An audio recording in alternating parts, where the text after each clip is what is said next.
Hi, my name is Raphael Casseb, and this is a final presentation for professional practice by Professor Barbara Mishara from the class of Fall 2020. On this presentation, I'm going to be talking about the process of an architectural competition. Why should you participate in one, and how to go about it, and explain a little bit of the thought process that you could have. I decided to make a video of it where I can share you guys some of my experiences with it that I recently had on an architectural competition. So let's start on why should you participate on an architectural competition.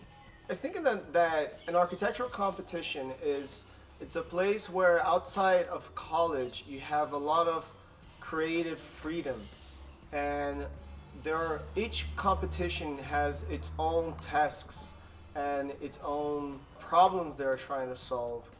And as an architect, once we're out of school, it's going to be hard for us to create something impactful. And an architectural competition, I think, is the perfect space where you can show a lot of your creativity and your know-hows. So where can you find architectural competitions?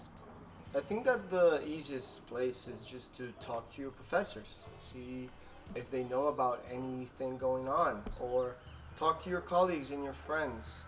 Certainly someone's gonna have known about some sort of competition, or maybe your friend that is in the same class as you, he's interested and you guys can enter together. Competition, it's a lot of work that you're gonna do on a very small period of time, and it's usually a lot of work because it's very innovative design.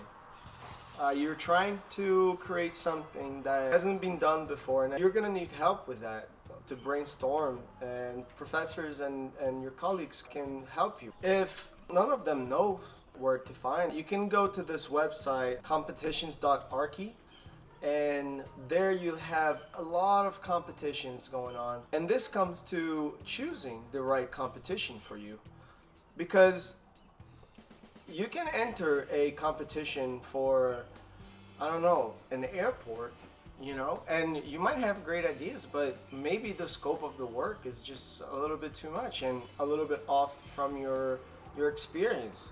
When I did my last competition, I chose a tiny house, which I did it with a good friend of mine, and it was a small little house, and we tried to pack as much innovation as we could in 80 square foot. That was a good scope for us for what we could do, the time that we had, to invest on it. It came out nice, and we loved doing that. It wasn't too tiring. So once you've chosen your competition, the next step is to register for it, and sometimes they're going to be free, but most of the times you're gonna have to pay an entry fee for it, and they're not really expensive to get in, and the prizes are good, and sometimes you can get internships out of it. After you complete your registration, you're probably gonna be given a brief of what is their expectance, what is the program, what kind of architecture are they looking for, but they're not gonna be really specific of it, because I feel that if they're very specific, a lot of the projects are going to come very similar to each other. They're actually a little bit more mysterious about what they want, and they're very brief about what the competition is about. And it's all about your interpretation of what they told you.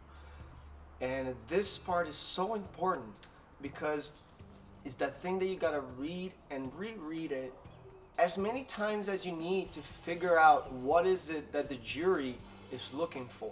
And talking about jury, you should know who they are. You should go to their Instagram or their website, their practice, see what the kind of stuff that they are doing, see what are their interests.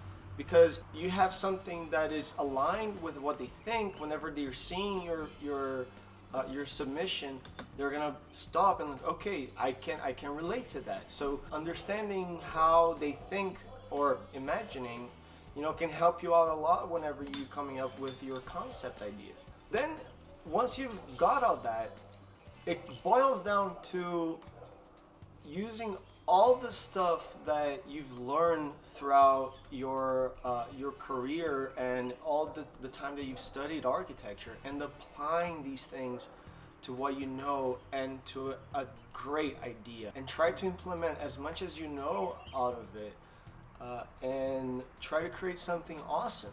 I feel that in the end, it doesn't matter who wins or not. If you create something that you truly believe in, you're already a winner. And this idea is yours. You can use this idea. It's not because it might not have won or had won that, this idea it's poof, doesn't exist anymore. I think that these innovative ideas, they are the ones that are gonna we're gonna maintain for a long time, and then maybe one day you can apply it on one of your own projects. That's really nice. And you should be really focused on taking all these stuff that you learn on your studios and your building tech classes and applying there, all the way from diagrams to detailing. If you like computational design and understanding, climate and showing all these stuff, all the process from the conception to the realization, the possible realization of the project.